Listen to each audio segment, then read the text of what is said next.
Hello ಗೆಳೆಯರೆ, welcome back to the new video. ಇಲ್ಲಿ ಒಂದು ವಿಡಿಯೋದಲ್ಲಿ 3 ಬಿಗ್ ಅಪ್ಡೇಟ್ಸ್ ಅನ್ನೋದಿದೆ. ಅದೇನೇನಂತ ಡೈರೆಕ್ಟಾಗಿ ವಿಡಿಯೋಗೆ ಹೇಳ್ಬಿಡ್ತೀನಿ. ಅದಕ್ಕಿಂತ ನಮ್ಮ ಚಾನಲ್ಗೆ ಫಸ್ಟ್ ಟೈಮ್ ವಿಸಿಟ್ ಮಾಡಿದ್ರೆ ಸಬ್ಸ್ಕ್ರೈಬ್ ಮಾಡ್ಕೊಳ್ಳಿ, ಹಾಗೂ ನಿಮ್ಮ ಫ್ರೆಂಡ್ಸ್ ಕೂಡ ಶೇರ್ ಮಾಡಿ. ವಿಡಿಯೋ ಇಷ್ಟ ಆಯ್ತು ಅಂದರೆ ಲೈಕ್ ಕೂಡ ಮಾಡಿ. ಈ 3 ಡಾಟ್ಸ್ನೆಲ್ಲ ಕ್ಲಿಕ್ ಮಾಡ್ಕೊಂಬಿಟ್ಟು ನಾವು ಪ್ರವೇಶ ಮೇಲೆ ಕ್ಲಿಕ್ ಮಾಡ್ಕೊಂಬಿಟ್ಟು UGC 2025 ಮೇಲೆ ಕ್ಲಿಕ್ ಮಾಡ್ಕೊಂಬಿಟ್ರೆ ನಮ್ಮ ಒಂದು 3 ಅಪ್ಡೇಟ್ಸನ್ನು ಸಿಗುತ್ತೆ. ಫಸ್ಟ್ ಆಫ್ ಆಲ್ ಏನಪ್ಪ ಅಂದರೆ ಫಸ್ಟ್ ಅಪ್ಡೇಟ್ ಅಂದರೆ ನಿಮ್ಮ ಕೃಷಿ ಕೋಟ ಅಂದರೆ ಎಲಿಜಿಬಲ್ ಯಾರಿದ್ದೀರೋ, ಆಮೇಲೆ ಅನ್ಎಲಿಜಿಬಲ್ ಯಾರಿದ್ದಾರೆ, ಯಾರು ಅನರ್ಹ ಮತ್ತು ಅನರ್ಹ ಅಭ್ಯರ್ಥಿಗಳ ಒಂದು ಲೀಸ್ಟ್ ಅನ್ನೋದು ಬಿಟ್ಟಿದ್ದಾರೆ. ಅದನ್ನು ನೀವು ಚೆಕ್ಔಟ್ ಮಾಡ್ಕೊಳ್ಳಿ. ಅದರಲ್ಲಿ ಎಲಿಜಿಬಲ್ ಇದ್ದರೆ ನೀವು ಒಂದು ಪ್ರಾಕ್ಟಿಕಲ್ ಎಕ್ಸಾಮ್ನ ಬರಿಬೋದಾಗಿರುತ್ತೆ. ನೀವು ಎಲಿಜಿಬಲ್ ಇರಲಿಲ್ಲ ಅಂದರೆ ಅದು ಬರೆಯೋಕ್ಕಾಗಿರಲ್ಲ. ಇದು ಒಂದು ಫಸ್ಟ್ ಅಪ್ಡೇಟ್ ಆಗಿರುತ್ತೆ. ಆದಮೇಲೆ ಕ್ಲಿಕ್ ಮಾಡಿ ಬಂದಾಗ ಆಮೇಲೆ UGC ಕನ್ನಡ ಅಂದರೆ ಕನ್ನಡ ಎಕ್ಸಾಮ್ ಯಾರು ಬರೆದಿದ್ದಾರೆ ಅವ್ರದ್ದು ಕೂಡ ನಿಮ್ಮ ಒಂದು ಲೀಸ್ಟ್ ಅನ್ನೋದು ಬಿಟ್ಟಿದ್ದಾರೆ. ಮಾರ್ಕ್ಸ್ ಎಷ್ಟು ತೊಗೊಂಡಿದ್ರೆ ಎಷ್ಟಿಲ್ಲ ಪಾಸ್ ಅನ್ನೋದು.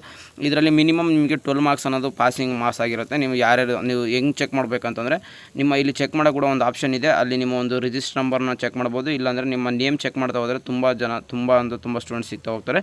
ಟೋಟಲ್ 36 ಪೇಜಸ್ ಇದೆ. ಮಿನಿಮಮ್ಮು ನೀವು ಇದರಲ್ಲಿ ಯಾರು 12 ಮಾರ್ಕ್ಸ್ ತೆಗೆದಿದ್ದೀರೋ ಅವರೆಲ್ಲ ಪಾಸ್ ಇರ್ತೀರ, ಎಲ್ಲರೂ ಪಾಸು. ಯಾರು 12ಗಿಂತ ಬಿಲೋ ಇದೆ ಅವ್ರದ್ದೆಲ್ಲ ಫೇಲ್ ಆಗಿರುತ್ತೆ.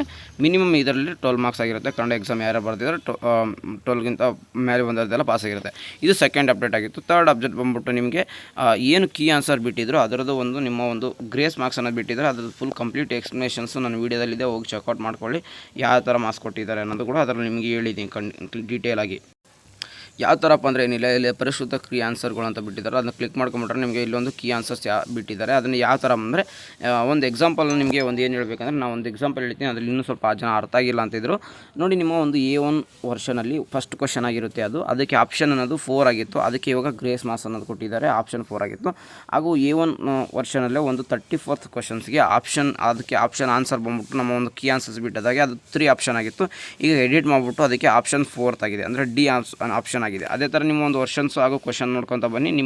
ಆಮೇಲೆ ಇನ್ನೊಂದು ಸ್ವಲ್ಪ ಕ್ವಶನ್ಸ್ ಪೇಪರ್ಗೆ ಇದು ಎಕ್ಸಾಂಪಲ್ ಇದು ಒಂದು ಕ್ವಶನ್ ಪೇಪರ್. ಇದು ಕೆಮಿಸ್ಟ್ರಿ ಕ್ವಶನ್ ಪೇಪರ್ಗೆ ಏನಾಗಿದೆ ಅಂದರೆ A1 version, B1 version, C1 and D1 ಈ ವರ್ಷನ್ ಅವ್ರಿಗೆ ಆ ಕರೆಸ್ಪಾಂಡಿಂಗ್ ಕ್ವಶನ್ಸ್. ಈಗ A1 ವರ್ಷನ್ಸ್ಗೆ 14ನೇ ಕ್ವಶನ್ಸ್ಗೆ ಆಪ್ಷನ್ 4th ಆಗಿತ್ತು.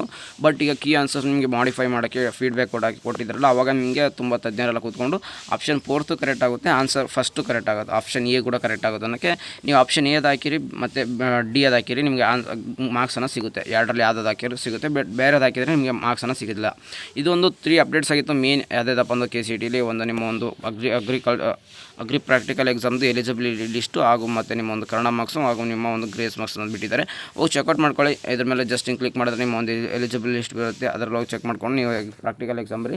ನಿಮ್ದು ಇನ್ನೂ ರಿಸಲ್ಟ್ ಲೇಟ್ ಆಗುತ್ತೆ. ಯಾಕಂದರೆ ಈ ಅಗ್ರಿಕಲ್ಚರ್ ಪ್ರಾಕ್ಟಿಕಲ್ ಎಕ್ಸಾಮ್ ಮುಗಿದು ಸೆಕೆಂಡ್ ಎಕ್ಸಾಮ್ ರಿಸಲ್ಟ್ ಬಂದಮೇಲೆ ನಿಮ್ಮ ಒಂದು UGC ರಿಸಲ್ಟ್ ಅನ್ನೋದು ಬರುತ್ತೆ. ಅಲ್ಲಿವರೆಗೂ ವೇಟ್ ಮಾಡಿ.